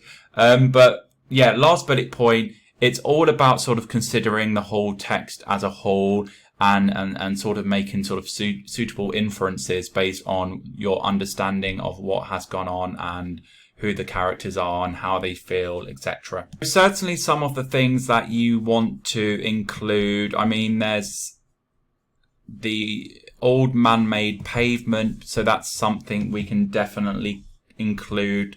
There's the beauty of the sort of clusters of rocks. We can certainly mention that. Also, that where is it now? The remains of a human settlement, so you can sort of explore your feelings of disbelief, maybe excitement. It's up to you, really. And Raposo's disbelief, and maybe the fact that you are unwilling to continue the journey with him.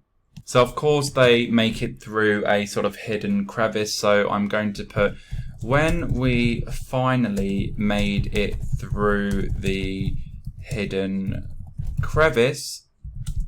Let's put Raposo's dreams, let's put finally became a reality.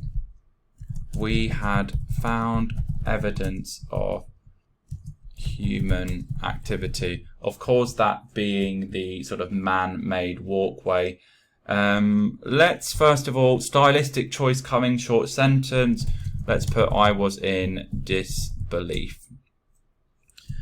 We were greeted by an, does it refer to it as being old man-made paving? So I don't really want to lift that entire phrase. So what can we say?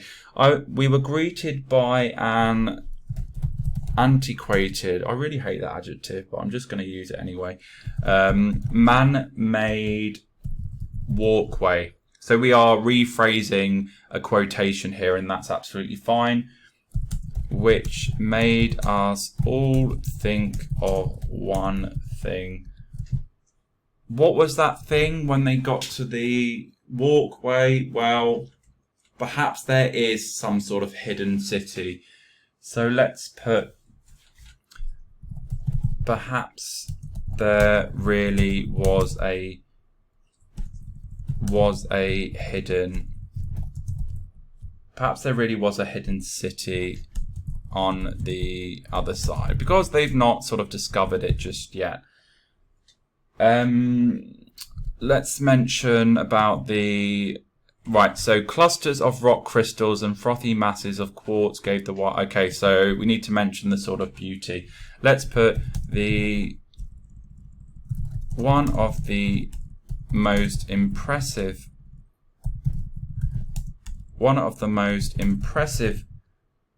things was the, let's put the abundance of, let's put glistening, oh my goodness, abundance of glistening rocks. Let's use that verb adorned again, adorned throughout. It really was magical. Okay, I am happy with that. Now I'm going with the idea that Joso, whatever his name is, his excitement does not match that of, I've forgotten his name already, Raposo. So to me, Joso is completely plagued with tiredness, and that's all he is thinking of. So I'm going to try and get that across in my writing. So was magical, what can we put? However, my excitement, you can write, you could explore that, you know, this particular character was excited. This is how I have read the text. However, my excitement quickly changed as I remembered how difficult this journey had been. Let's put, I couldn't shake off the tiredness, and let's put, and my enthusiasm certainly didn't match that of Raposo. There we go, I'm happy with that. Let's put knowing the potential for there to be a hidden settlement consumed his mind. And that's certainly the sort of impression that we get from the text. So let's put something along the lines of, it was very much Raposo cajoled the weary adventurer. So it's very much him trying to sort of persuade the others to continue. So let's try and put something along those lines. So Raposo convinced us to continue, and so we, let's put, and so we did. I think it mentions as well that they were climbing for, maybe I've just made that up. They were climbing for hours. Yeah, 3 hours had passed. Okay. So the next part of the journey, to the top at least anyway, it was, you know, terribly long, but they continued anyway with the hope of finding this hidden city. So rather than, I'm going to use a little bit of hyperbole, I think. So let's put, we climbed for what seemed like an eternity. And then we reached the top. And that's when we saw it. So ellipsis there, and that's when we saw it. I'm just going to use another stylistic choice of using a short sentence. I'm just going to put the hidden settlement. So another thing we can mention is that Raposo picks up an abandoned head axe. I might include that in my response. In fact, I will. So I'm going to put Raposo was clutching an axe whilst, let's put, simultaneously. Let's not use gazing. They use that word, being fixated to what was left of the city. And let's bring it back to sort of Josie and sort of how he feels. That is definitely my dog telling me it's bedtime. One more sentence. My brain is fried. Whilst I was glad that we had discovered something, I didn't feel the same, use that noun, compulsion, the same compulsion to continue the journey.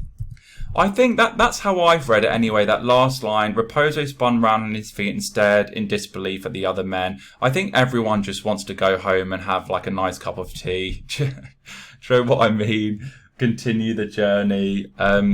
Let's put, I sensed Raposo's,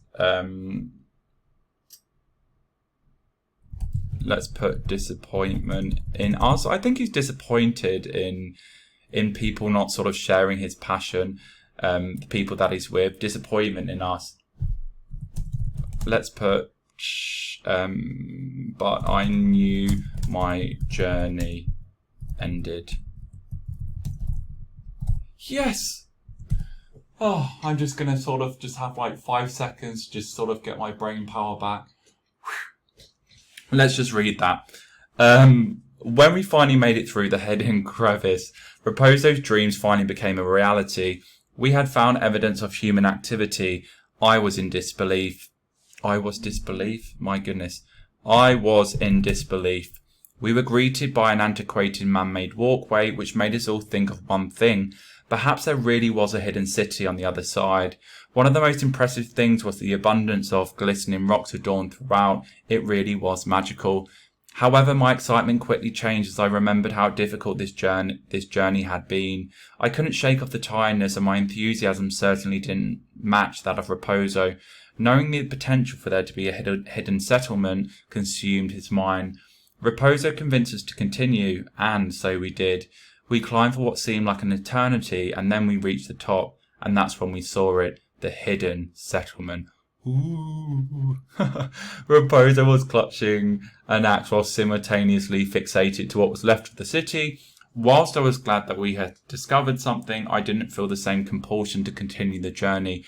I sensed Raposo's disappointment in us, but I knew my journey had ended here. Guys, I'm happy with that. That is how you answer a question 3. Yes, as I mentioned, it is over the word count, but it's more about the sort of process we have to sort of go through in order to answer this question successfully. To sort of stick closer to the word count, simply don't develop your ideas in as much detail as what I have done. I don't even want to do a word count. I know it's a lot. Guys, I've just checked, it's over 500 words. That's a little bit disappointing, but it is what it is. But hopefully you can see how I have tried to create a sense of character, purpose. Hopefully when you read that back, it reads like a journal. And that's really what you guys need to be able to achieve when you are given a journal as a text type. I have finished. It's time for bed. I hope this video has been useful. Thanks a lot, guys, and good luck to all of my subscribers in India. I know your exam is on Monday or Tuesday. I forget which one. I will be rooting for you. You are going to do amazingly. Good night, guys. Mountain seemed to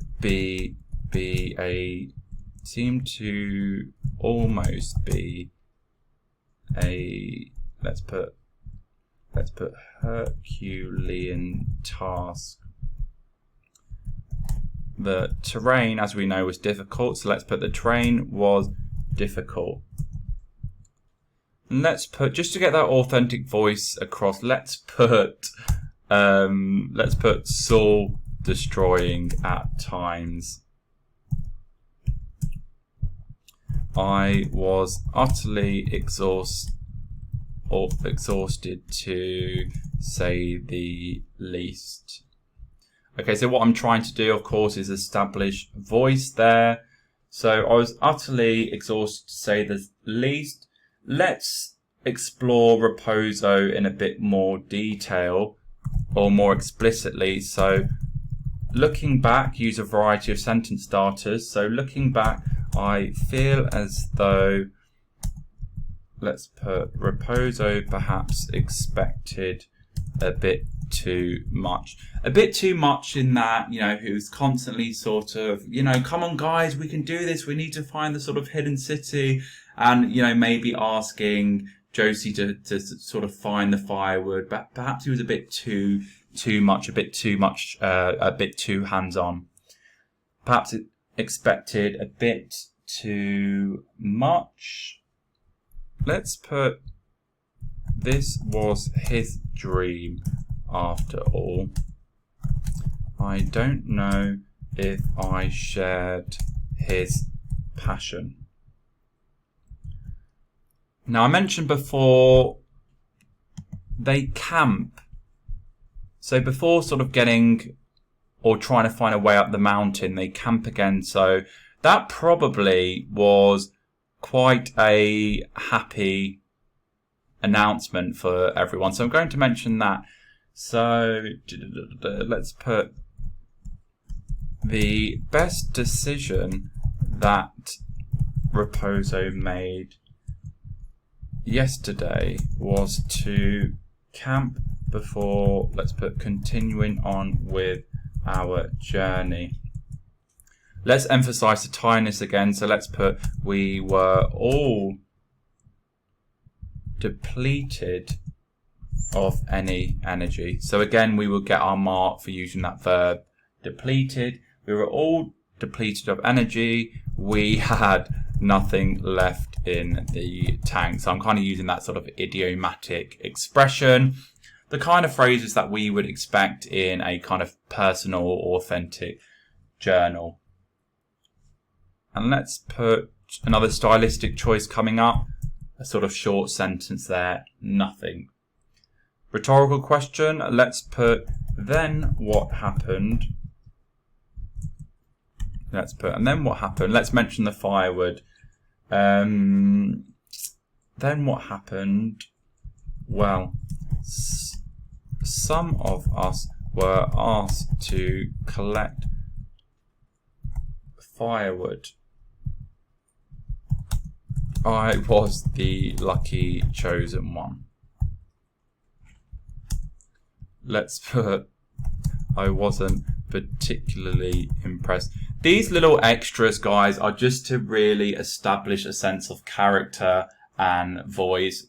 And I do recommend you putting in a few sort of these kind of like authentic phrases to sort of create a sense of voice.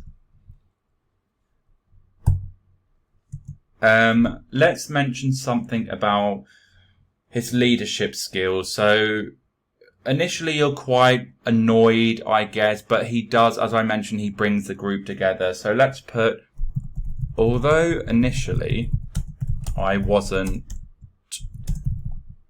overly, yes, use that verb, thrilled with Raposo's, let's put Raposo's leadership skills, I have to say that he is passionate. His passion and desire to get us to our final destination shone through.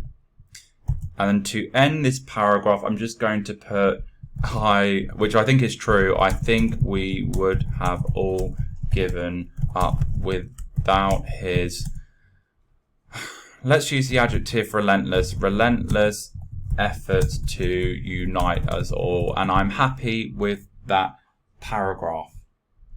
Let's just quickly read it to make sure it makes sense. Guys, I know this is massively over. I'm pretty tired. As I said, if I was writing this, it would be a different scenario. I think because I'm typing it, I'm just, woo, what word count? But I wasn't prepared to give up easily. I continued despite my struggles. Trying to find a way up the mountain seemed to almost be a Herculean task. The terrain was difficult, soul destroying at times. I was utterly exhausted, to say the least. Looking back, I feel as though Raposo perhaps expected a bit too much. This was his dream after all. I don't know if I shared his passion. The best decision that Raposo made yesterday was to camp before continuing on with our journey. We were all depleted of energy. We had nothing left in the tank. Nothing. Then what happened? Well, some of us were asked to collect firewood. I was the lucky chosen one. I wasn't particularly impressed. Although initially I wasn't overly thrilled with Raposo's leadership skills, I have to say that his passion and desire to get us to our final destination shone through. I think we would have all given up without his relentless efforts to unite us all. I am very happy indeed with that paragraph. Let's move on to the last paragraph. Okay, so I just have the smallest amount of energy left for the last bullet point, but I'm going to do it for you guys. Describe what has happened since you saw the broken remains of the human settlement. Now, this is interesting because when I read it, let's go back to the text. So, towards the end, we've obviously got Raposo being incredibly excited. He picks up the tools, and everyone sees that there is this kind of hidden ancient city. And then towards the end it says, there Raposo picked up an abandoned axe head and gazed outwards as if he was lost in a dream. So his dream has come to fruition. He's found what he was looking for. But the last line says, Raposo spun around on his feet and stared in disbelief at the other men. This is somewhat ambiguous. Disbelief, perhaps, that he's finally found it, or disbelief that he is wanting to continue this journey, his dream, but everyone is ready to surrender and wave that flag and just call it a day because they are so tired. And if that's the case, then you need to get that across that, yes, Josie is excited that they have finally found what they were looking for, but it's time to call it a day. Last bullet point is important to note that you might not be able to find 5 bits of evidence. I know I've been a bit lazy with this question, actually highlighting the things, but I'm pretty tired. But yeah, last bullet point, it's all about sort of considering the whole text as a whole, and sort of making sort of suitable inferences based on your understanding of what has gone on and who the characters are and how they feel, etc. Certainly some of the things that you want to include, I mean, there's the old man-made pavement, so that's something we can definitely include. There's the beauty of the sort of clusters of rocks. We can certainly mention that. Also, that where is it now? The remains of a human settlement, so you can sort of explore your feelings of disbelief, maybe excitement. It's up to you really. And Raposo's disbelief, and maybe the fact that you are unwilling to continue the journey with him. So of course they make it through a sort of hidden crevice, so I'm going to put, when we finally made it through the hidden crevice, let's put Raposo's dreams, let's put finally became a reality. We had found evidence of human activity. Of course, that being the sort of man-made walkway. Let's first of all, stylistic choice coming, short sentence. Let's put, I was in disbelief. We were greeted by an, does it refer to it as being old man-made paving? So I don't really want to lift that entire phrase. So what can we say? We were greeted by an antiquated, I really hate that adjective, but I'm just going to use it anyway. Man-made walkway. So we are rephrasing a quotation here, and that's absolutely fine. Which made us all think of one thing. What was that thing when they got to the walkway? Well, perhaps there is some sort of hidden city. So let's put, perhaps there really was a hidden, perhaps there really was a hidden city on the other side, because they've not sort of discovered it just yet. Let's mention about the, right, so clusters of rock crystals and frothy masses of quartz gave the white. Okay, so we need to mention the sort of beauty. Let's put the one of the most impressive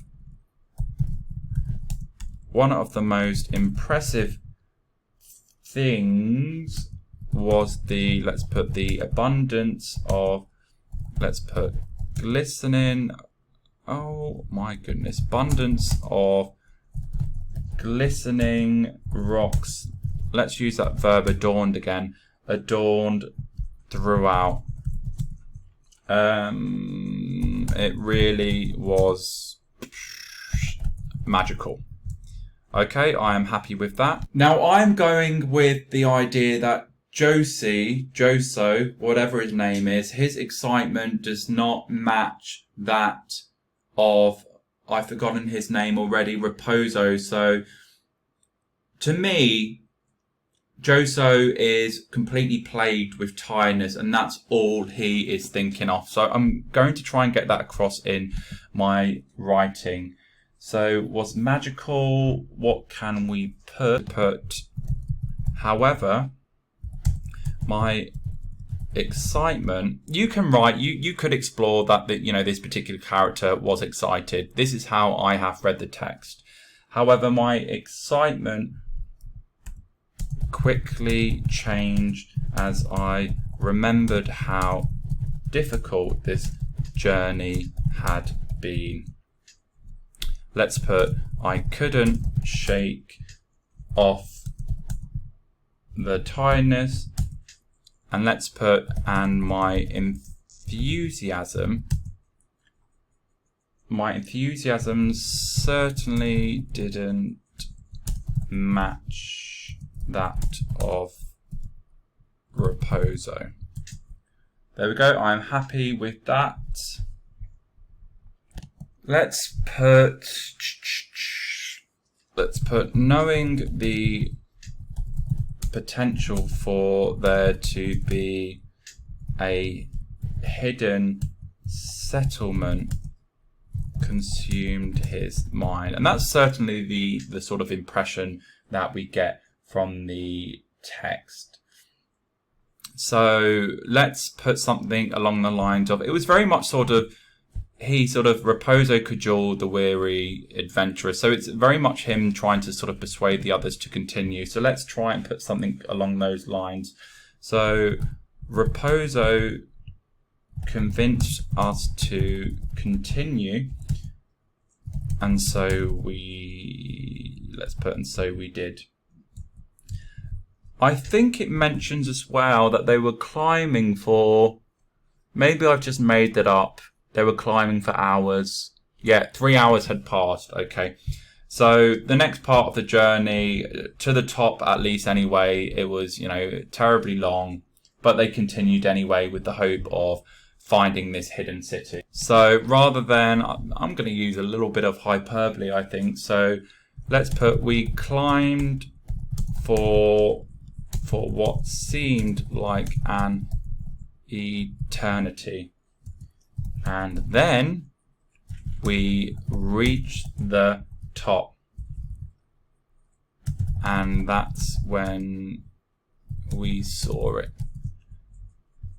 So ellipsis there, and that's when we saw it. I'm just going to use another stylistic choice of using a short sentence. I'm just going to put the hidden settlement. So another thing we can mention is that Raposo picks up an abandoned Head axe, I might include that in my response. In fact, I will. So I'm going to put Raposo was clutching an axe whilst, let's put simultaneously. Let's not use gazing. They use that word, being fixated to what was left of the city. And let's bring it back to sort of Josie and sort of how he feels. That is definitely my dog telling me it's bedtime.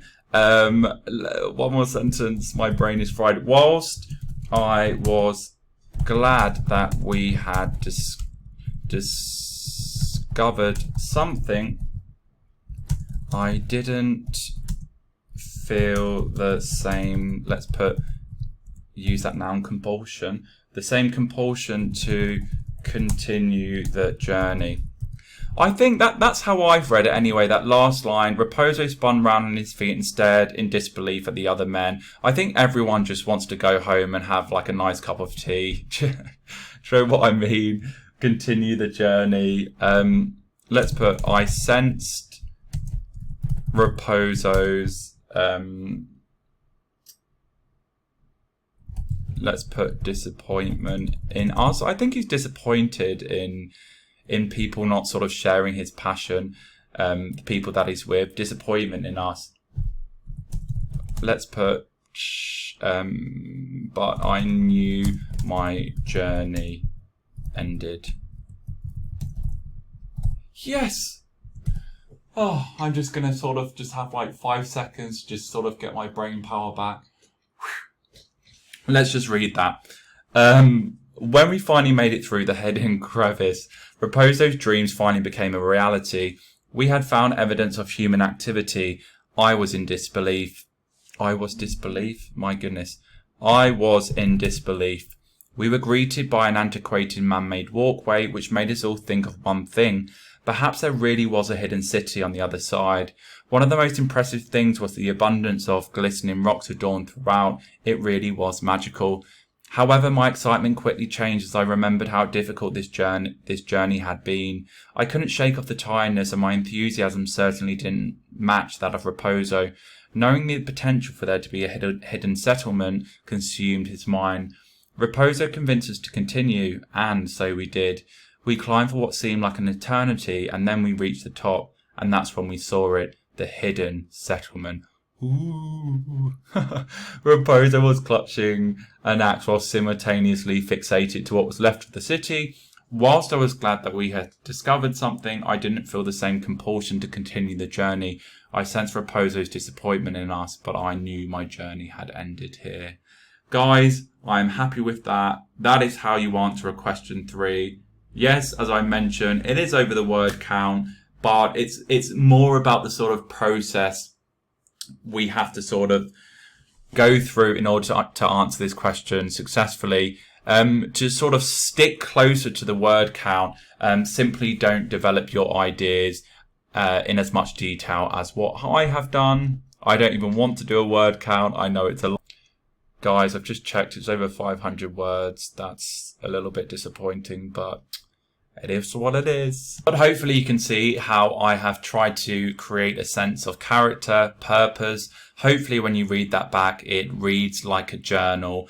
And that's really what you guys need to be able to achieve when you are given a journal as a text type. I have finished. It's time for bed. I hope this video has been useful. Thanks a lot, guys, and good luck to all of my subscribers in India. I know your exam is on Monday or Tuesday. I forget which one. I will be rooting for you. You are going to do amazingly. Good night, guys.